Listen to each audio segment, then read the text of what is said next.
Okay, we're recording now. Once again, welcome everybody. January the 30th, 8 p.m. Zoom session. I apologize for the late start time, but when you're zooming with me, it's going to have to be around 8 o'clock with some other commitments that I've got going on in the early evening. So this is about as quick as I can sign on. So I appreciate you accommodating that and adjusting your schedules accordingly. I don't know. I haven't heard from Dr. Church today, so I don't know if he'll be joining us. He may come in and join us later, but we'll just see. So what I wanted to go ahead and start with this evening. I'm not going to go over task stream right now. That's when we get into the dispositions and the competencies and some of those things that's on the schedule for tonight. I feel like we're going to push that back a little bit later in the semester. There's nothing there that you really need to know right now, and let's get used to the process in your course shell with Blackboard. Let's get you should be pretty well acclimated to that. Tonight, what I plan to do is talk a little bit about the ABSL Task 1, and then move into Task 2, talk a little bit about that, and then I want to share the shell that I mainly work in, and that's the clinical internship shell, where you'll be doing some items. If you'll remember, I sent out an email earlier this week about don't do anything in that shell until we have a chance to talk this evening, and I can explain the process of how to utilize that shell in relationship to your coursework and MELS 601. So we'll go ahead and get started unless there's a burning question on anybody's mind right now. Go ahead and feel free to use the chat, but with there just being one of us tonight, unless Dr. Church does sign on, there'll be a little bit longer response time to any questions that's populated in the chat box. It might be better just to unmute yourself and ask your question that way. But we'll try to monitor both. You should pretty much be well into task 1 now. What you're looking at on the screen is the scale handbook. I know you've got your syllabus and you've been working out of that, but you should also have access to the scale handbook. I know it's in my shell on Blackboard. You can access that, but basically it's the same information as in your syllabus. It's a little more detailed and it's through the whole program. So I usually work from that. So we're going to go ahead and look here at task 1. This is old news to you right now. Research the tenets and functions of a professional learning community, assume a leadership role in developing a PLC, to research, analyze, and present suggestive course of action to your administrative team. As I said, you should be well into that right now. We'll talk a little bit about what's next. In task 2, you're going to conduct an academic needs assessment, and basically that's after you get permission from your principal to have a PLC or your site mentor. You set that PLC up. It could be, we've already talked about that, it could be an existing PLC. I know some of you are dealing with that. In that narrative, though, talk about the people in that PLC. Who's at the table in your professional learning community? Not only who's at the table, but what strengths do they bring to the table? Part of being a school administrator, especially when you need to formalize a team to have an impact on your school, is you want to get the best people you can at the table. Doesn't mean that they're all strong leaders in curriculum or in any other area. Some may be strong in one area and weak in the other. And then you pick another person who complements their colleague's strength. And also helps them. They may be strong in one area where somebody's weak in the other. So forming that team, and I know Dr. Church has already talked to you about this, forming that team, who's at the table with you when you're doing something, creating some type of implementation or utilizing some program, making sure you hand select those people to be that leadership cadre, if you will, is very important. So that's all about being an administrator too, is recognizing the strengths and weaknesses in the people that you work with and that you supervise, and giving them opportunities to grow and helping them grow as they continue their career. And you know, always keep your eye open for somebody that you might want to recommend for leadership. I think that's one of the great things that a principal or school administrator can do, or any leader, is recognize a leadership potential in others and helping them reach their fullest potential as a leader,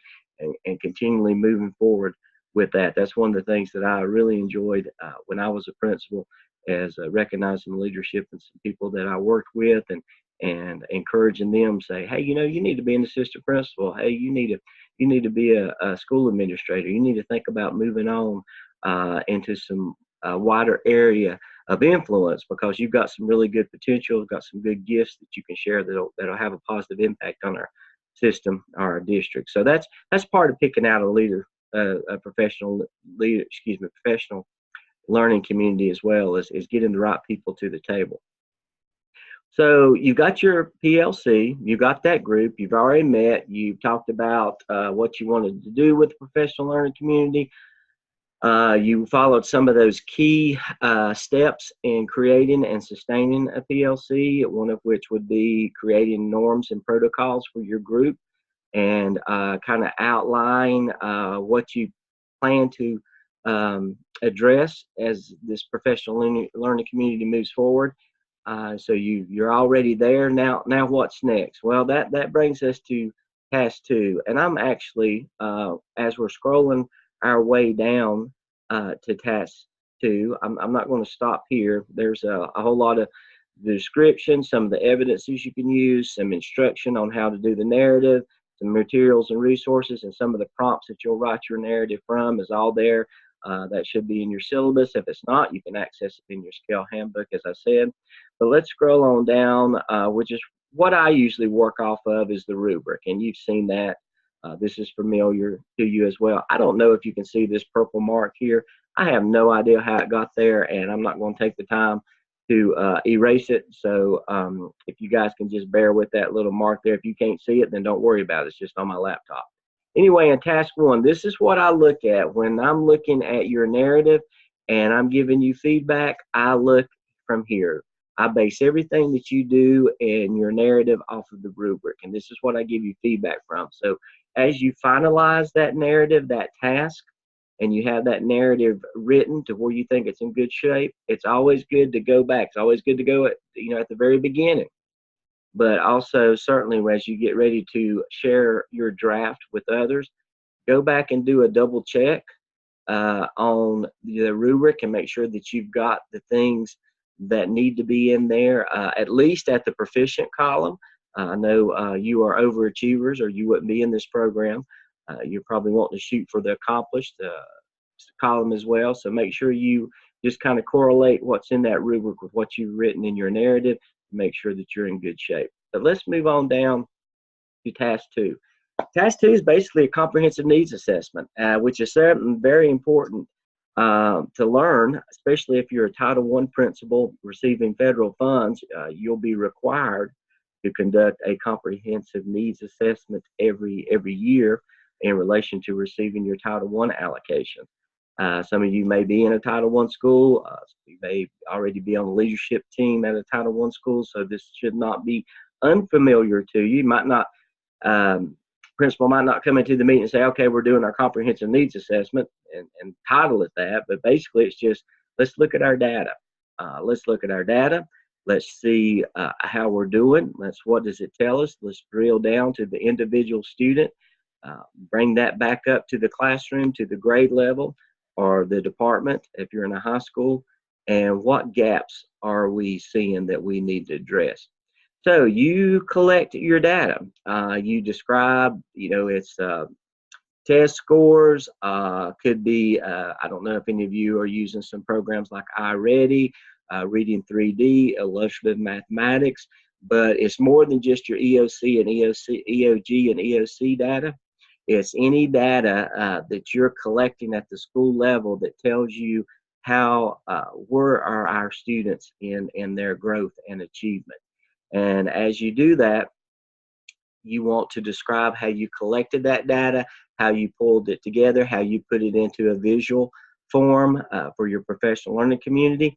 And yeah, you can go in with an idea of, yeah, I think this is probably what we're going to find out, and this is a goal that I want to accomplish, or we need to address this before you look at the data. But just make sure the data supports the direction that you're taking. Make sure it's not a gap you've identified in your mind, which can be biased sometimes and certainly subjective. If you pick an area that you want to have some type of uh, improvement on or positive impact on, make sure your data supports that. So in your narrative, you're going to talk about the data that you pulled together, how you collected it, and also part of that narrative needs to be the conversations that you're having with your professional learning community, your team. You need to show in your narrative that you facilitate the meeting, that you lead the meeting. Some disagreements may come up, some contradictions in people's thoughts may come up, which is a good thing because that's part of conflict resolution, which is one of your leadership competencies. So you want to write that up as well, of how you facilitated that process and resolve those different opinions that may be in the PLC as you look at your data. You also want to graphically represent that data. So anything that you pull in, any type of EOG, EOC, and as I said before, iReady, exact path. Some of you may be using Adminum.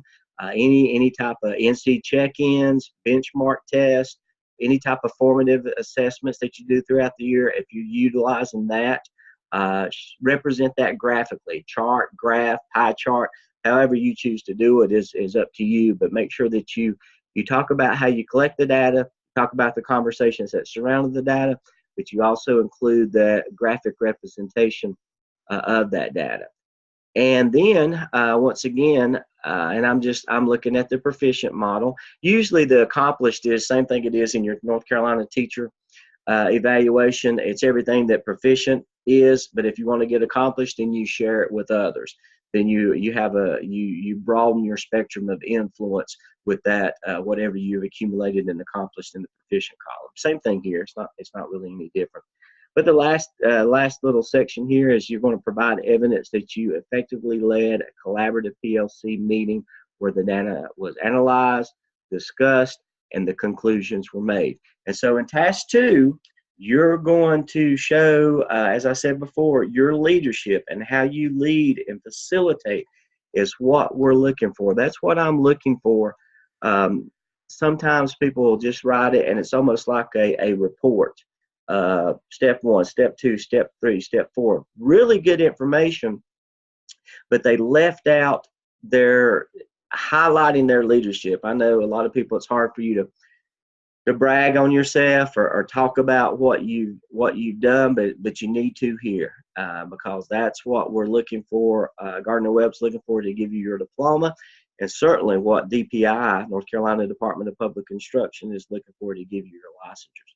Now, we're going to talk a little bit about style guide as well tonight, but I want to go ahead and one of the big things as you're doing research, and if you ever get into the doctoral program and do your dissertation, this is one of the things, this is a biggie, is you never write in first person.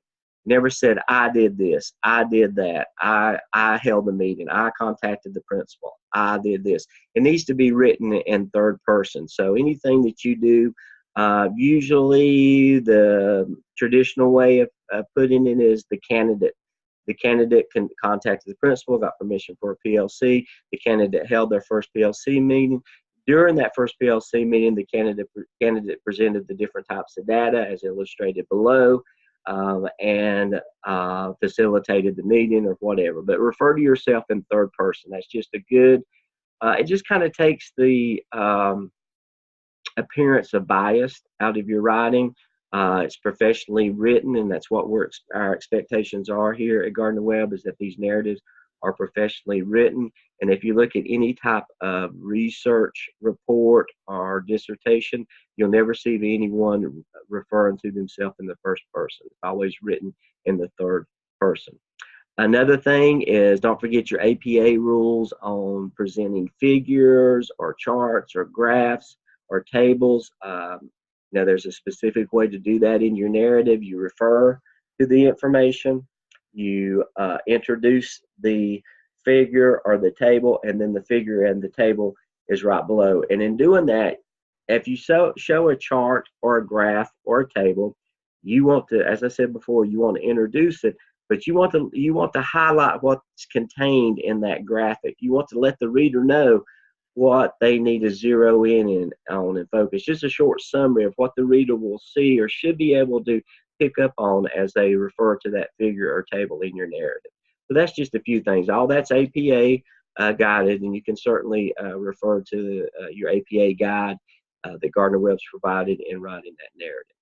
But that is task 2 and task 1. So at this point, I'm going to stop and see if there are any questions. Looks like there might be something coming up in the chat. Let me look at that real quick. Can you add a caption under a table as a reference? Absolutely, sure. Once again, just make sure that you refer to the APA guide on how to do that, but you can do that. Let me see. It looks like there might be one more. Good question. At what point should we have task 1 or task 2 complete? Somebody asked me that in an email earlier, and I don't give deadlines on the task.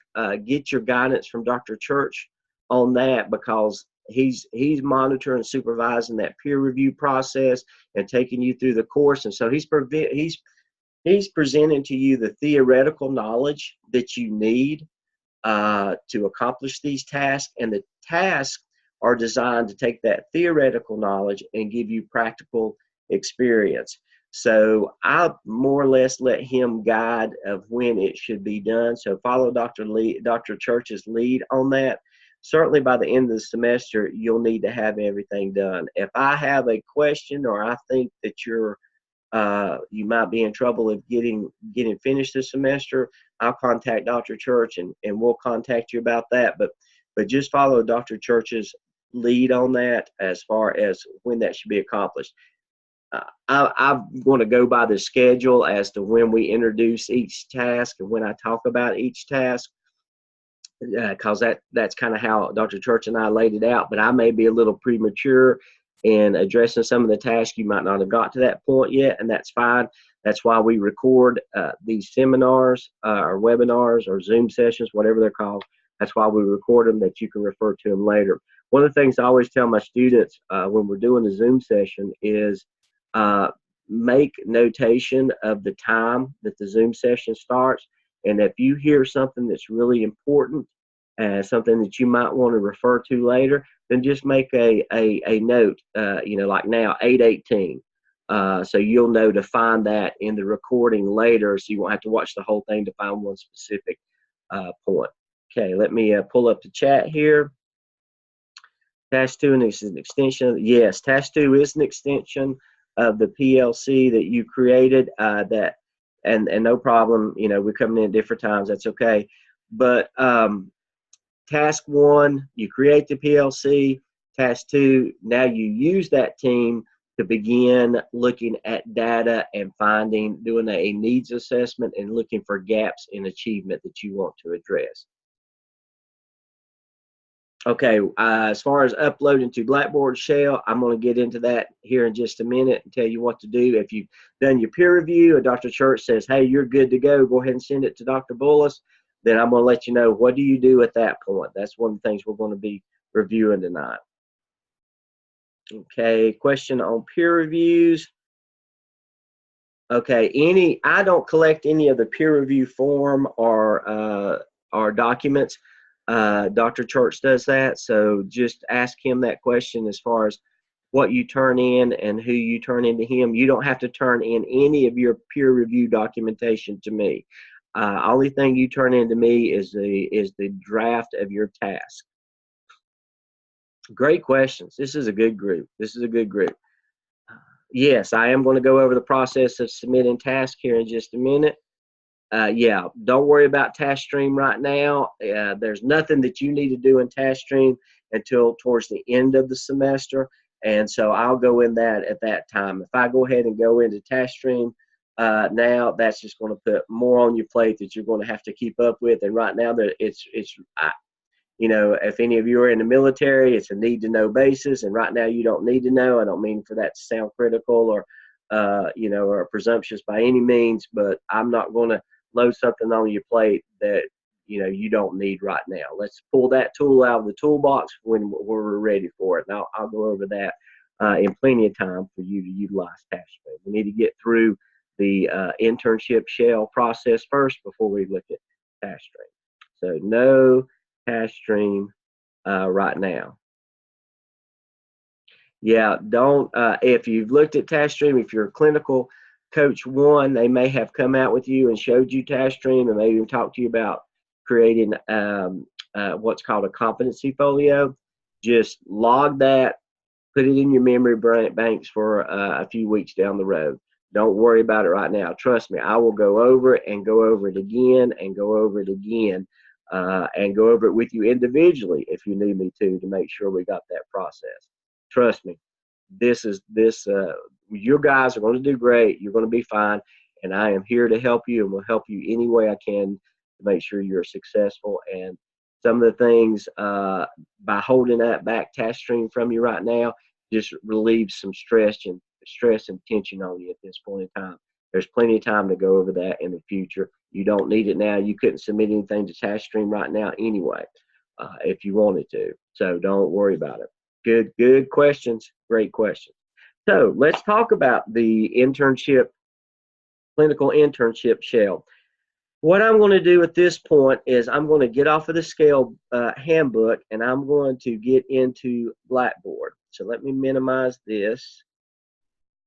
All right, let me pull up my Blackboard. This is what it looks like for me. This is my page, and what you're looking at is you're looking at my version of this page. It's going to look a little bit different from yours, you know, just because I got different user rights than you have. But so if anything that you're seeing on my page you don't see on your page, no problem. That's just the difference in the user rights. What you want to do is you want to look for this here. You want to look for MELS Clinical Internship Bullis. Instructor Joe Bullis, and of course Dr. Lamb is added as an instructor on each of the courses. But that's what you want to click on. So when you get to the point in your course shell, and this is what your course shell looks like if you're in the 0 section or the 03 section, depending on which one you're in, this is what you've been working with up till now. And we'll continue to work on as far as your coursework goes. But once you've done that peer review, and we're just going to use task 1 for an example. Once you've done that peer review, and you've got task 1 ready to go, and Dr. Church says, okay, you are ready to submit task 1 to Dr. Bullis. You then will go into your your clinical internship shell. Just make sure that it says MELS clinical internship. Now, if we don't get all this tonight and you want me to repeat this, I'll be happy to go over it again at our next session. Click on that, and this will bring up the clinical internship, MELS clinical internship. So I'm going to give you just kind of a brief overview. You won't see information or content because that's hid from you right now. But you'll have tools, help, internship shell directions, templates, clinical coach meeting schedule, depending on what course you're in. This is the schedules that I've already sent you via email. It's your course instructor has shared with you, but they're here again as well. And then also in my shell, I've created a video library, and so there'll be some information here. Don't worry about this now. That's a TaskStream issue. You don't worry about anything in 2018. That was last semester. But you'll want to access spring 2019 MELS 601. And that'll be all the recordings that I've done with you in this 601 section. Okay, now, the two things that you're going to be working with mainly are these two areas right here. This is and we're going to talk about the APSL. If you'll notice, there's a radio button here that says APSL Task for Review. And then there is one down here that says APSL evaluation drop box. This is where you receive feedback and where you have the chance to revise in the review section. Once you get it ready to submit for grading as a final document, we're done. Task 1 is fantastic. You've met the rubric and you are hitting the grand slam. I will tell you to submit, upload, drop that into the evaluation drop box. This is where you will get a grade. And you know, I'm not going to let it go there and if it's not ready to be graded as 100. So once you submit it there, that's how we record that you have got task 1 complete. It's a final document and it's going to remain that way. You put it into the Dropbox, and that's the draft you want to hold on to. So let's say Dr. Church has said, okay, task 1 looks good, submit it to Dr. Bullis. You open up the MELS clinical internship shell, you go to Absol Task for Review, click on that. You go to Absol Task 1, and I'm not going to click on it because it's going to ask me to submit or upload it. So, but you would click on Absol Task 1, and you would upload that to me. What I'll do at that point, and I look at this every day, sometime within 24 hours, I'm going to take that draft that you sent me and I'm going to go through it and I'm going to give you feedback. And I know you're all familiar with Microsoft Word, and I want everything submitted to me in Microsoft Word.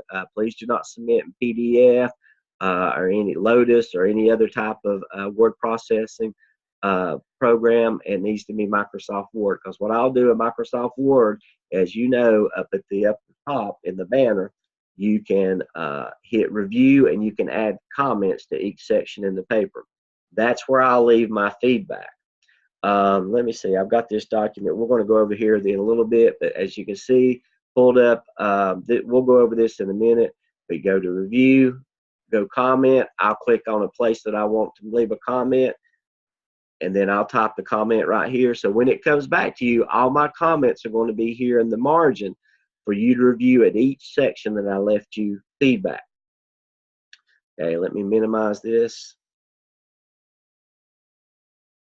Get back to the internship shell if I can. There we go. So once you get it, Dr. Church says you're good to go, get it to Dr. Bullis. You go in here. If it's task 1, you submit task 1 here. You submit task 2 here, task 3 here, and task 4 here. They each need to be separate documents at this point. Now, eventually, you're going to take all these tasks, and it's going to be combined into one flowing document as you get ready to get it for the final evaluation at the end of the semester. But initially, you submit it all in separate sections. So task 1 will be submitted here, task 2 will be submitted here, task 3, and so on and so forth. Once you submit tasks there, I will give you feedback, and I will save the feedback that I've typed into that document, and I will send it back to you.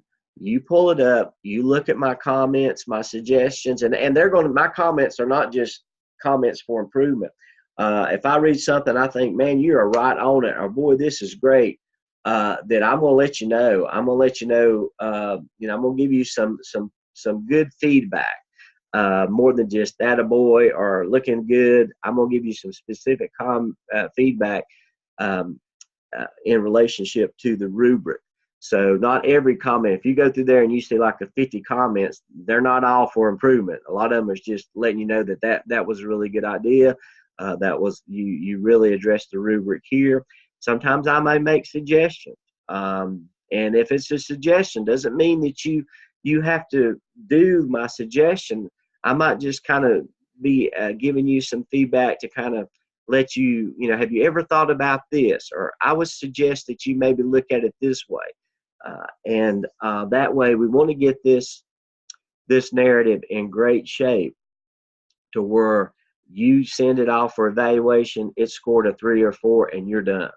So once we get it, now it may take 1 revision, may take 2 revisions, may take 3 revisions. Sometimes I'll read one and I'll say, man, this is great. You're right on the rubric. you're a 3 or a 4, I really don't have any suggestions for improvement. Go ahead and submit it for grading. So sometimes it may not even take a revision. You may be right on it and that's it. Or sometimes it may take anywhere from 1 to 3.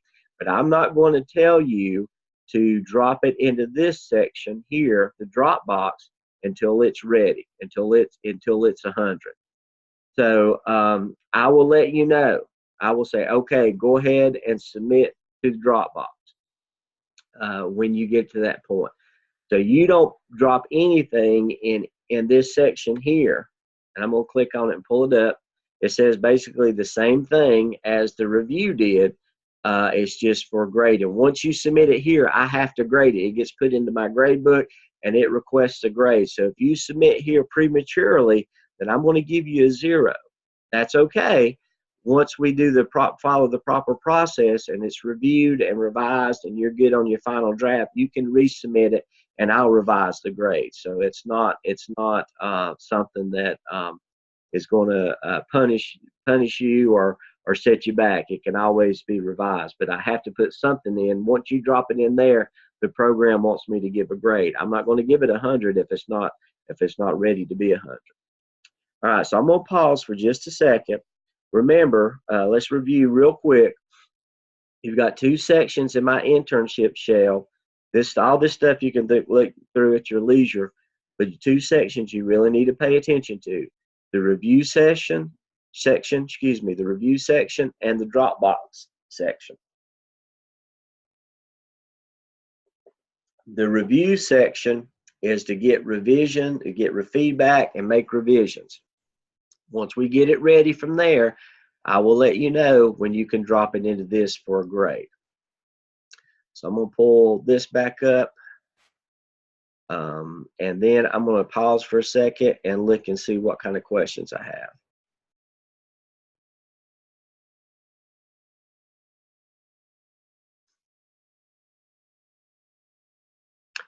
Okay.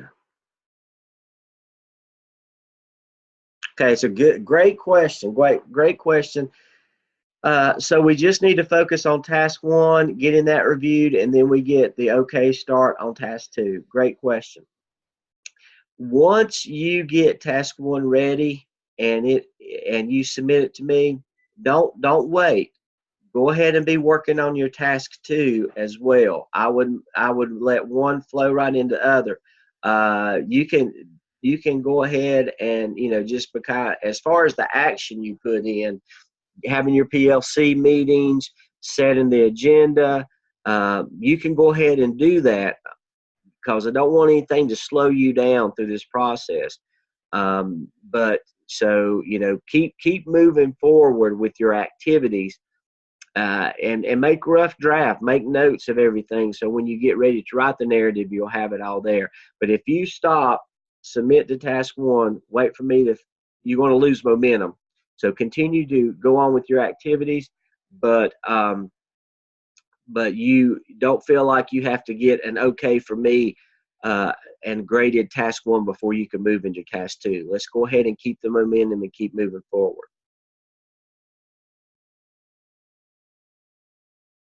The question was, can you go over submitting peer reviews and how we get Dr. Church to review?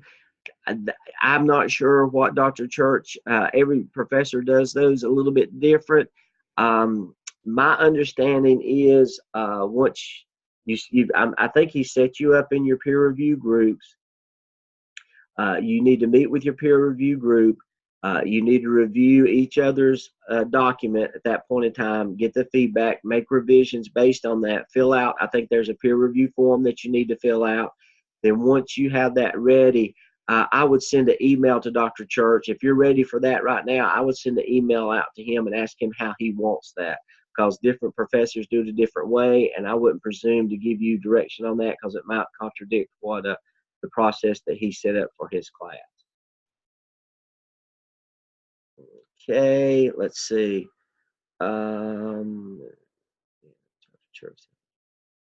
Okay, yeah, if Dr. Church, after tonight, Dr. Church has reviewed your task 1 and told you it's ready for Blackboard Shell, go ahead and put it right over here in Absol Task for Review. you can go ahead and send it to me at this point. And some, I believe maybe one or two already did that, and I haven't responded with feedback. But after tonight, I will. I'll do that within the next 24 hours. Okay, let's see.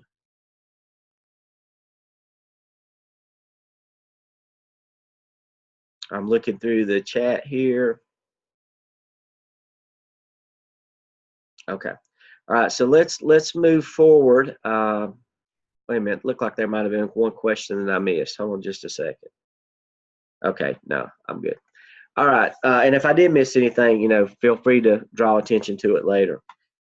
So this is the process that we'll use. And then from this, once we go through this process, once you go through submitting each of these tasks and get them feedback and make revisions, tasks 1 through 5, then as we go through this process, once you have submitted each of your final drafts for this, then you're going to kind of combine it together in one final document. Don't worry about that right now. We're a ways from that. I'll go over that in detail and what to do with this section right here. As far as the absolute final evidence narrative, I'll tell you what to do that. We'll give you some more information later. It's nothing that you need to know now. But from that point is when you get into task stream. So as you can tell, we got a little ways to go before you're even ready to submit anything to task stream. That's why I'm holding off on that. Now, the final thing that I wanted to go over with you tonight is the actual ABSL document, the kind of a style guide. Now, what I just pulled up, you can find for yourself here under templates. ABSL Final Evidence Narrative Template. This is not telling you how to do it. You, as Dr. Church has said, we kind of hesitate on giving you too much direction because we don't want to squelch your creativity or hamper your own writing style or organizational style. But sometimes you need a framework. Sometimes you just kind of need well, what's it supposed to look like? How should I submit it? Do I need a title page? Do I need a reference page? So this document will help you with all that. Now, yes, you will need a title page, and it basically needs to be set up like this. If you want to title it a different way, that's fine. The information just needs to be here. I need your name.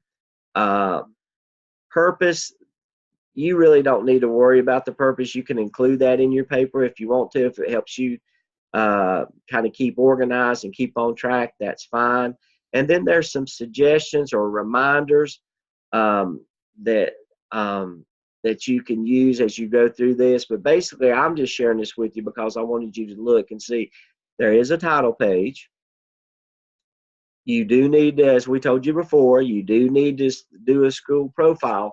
If you're doing something in your building and you're sharing it with others, it helps the reader to know what the environment is. What's the demographics of your school? What's some kind of the history of your school? That kind of sets that environment and kind of keys the reader in on the culture. So you do need to give some profile demographic information about your school, how it fits into the community, and anything that you write now, you'll be able to use again in the other task as you and evidences as you go in through MELS 602, 603, and 604.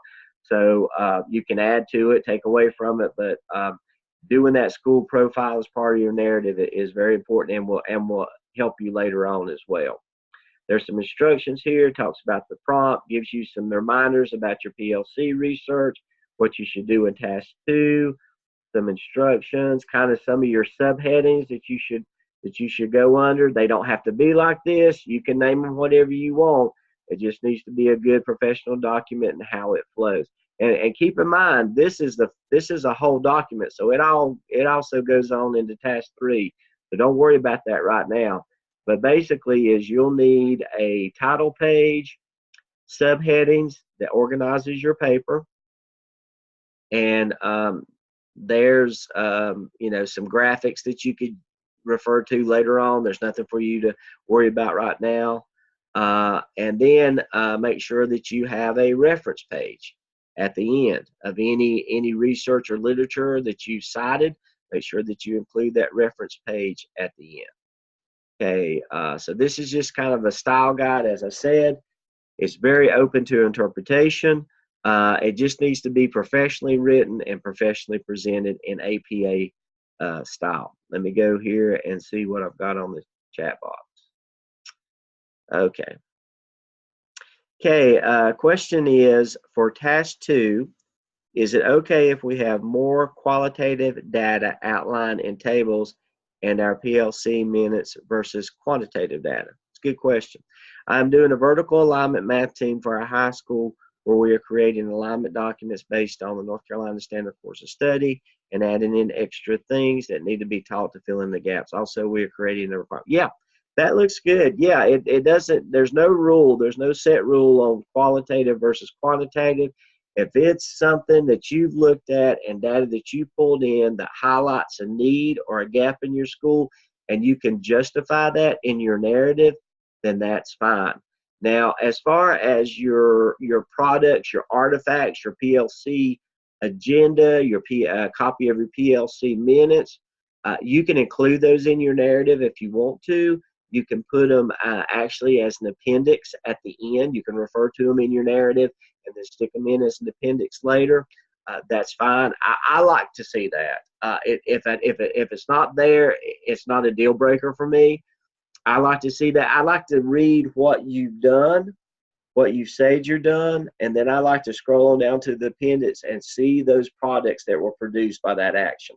I like seeing that. Some clinical coaches don't have a problem if it's not there, but you still need to collect that because you will have to upload that in TaskStream later. So keep all those hard copies of everything like I told you last week when we met. Okay, let's see. Question about APA style. Atlas will be with you in just a second on that. Do we add our evidence at the end of task 1? Okay, great. I already answered that. Yes, you can, and I think it makes for a good document. I think it makes for a stronger document. And if you choose not to, and I'm reading, and I think that your narrative needs that, I will let you know. But yeah, I would go ahead and put any artifact that I've collected, even a copy of the email that I sent to the principal getting permission to have a PLC.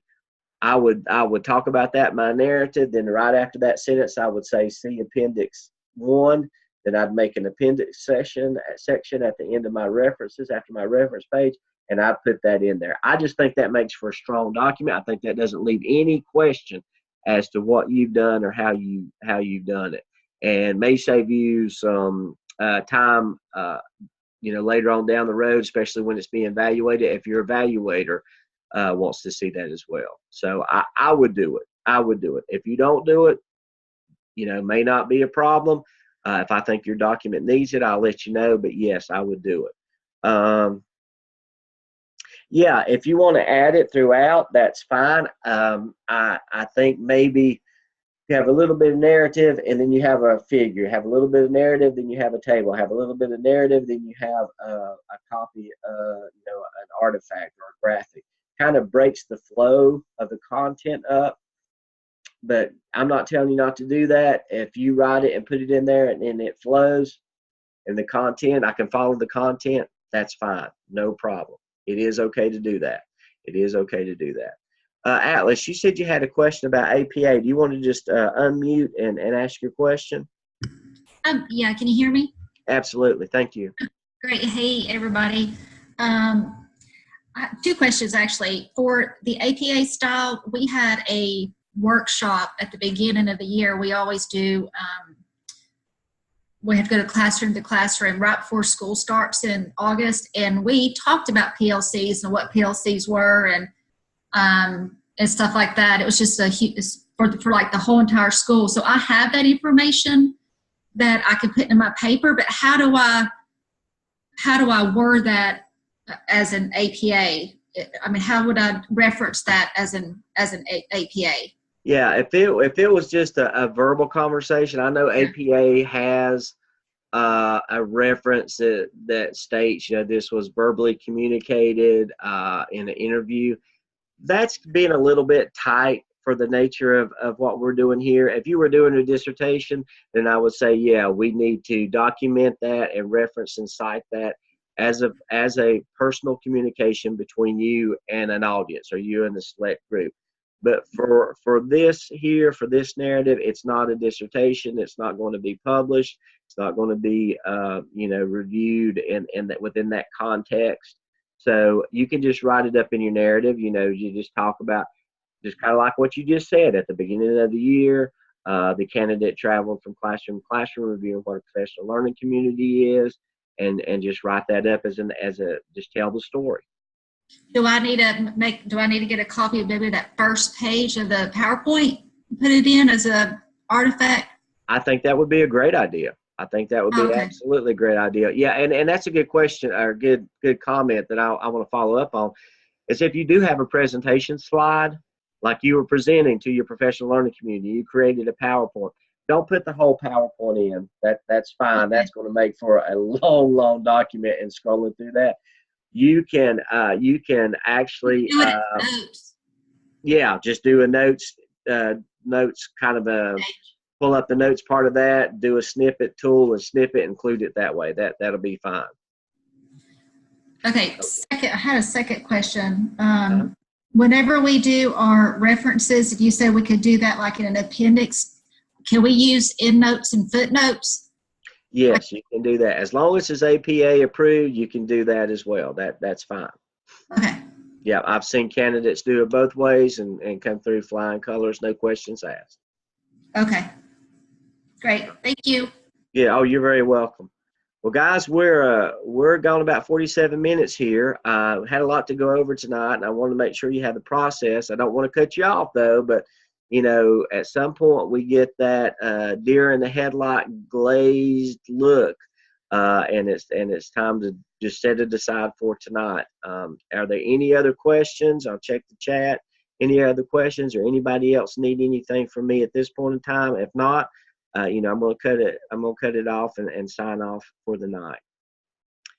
Okay, let me look here.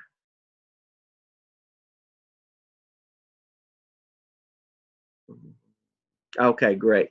All right. Well, listen, if something comes up after the Zoom session, you got a question, feel free to email me.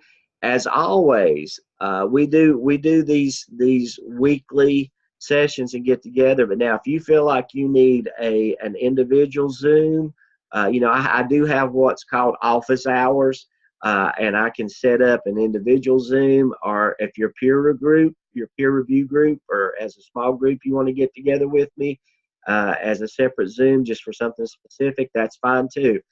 We can do that as well. But as always, feel free to email me if you got any other questions, and we'll go through them one by one. I'm not sure when this recording will be posted. Dr. Church is the one that set this up, so it's kind of under his user capability, so he'll have to pull the recording off and post it for you, but I'll get with him tomorrow. I hope you all have a great evening. God bless you all, and we will see you next time. Everybody take care, and you're very welcome. Thank you for your time. Bye-bye.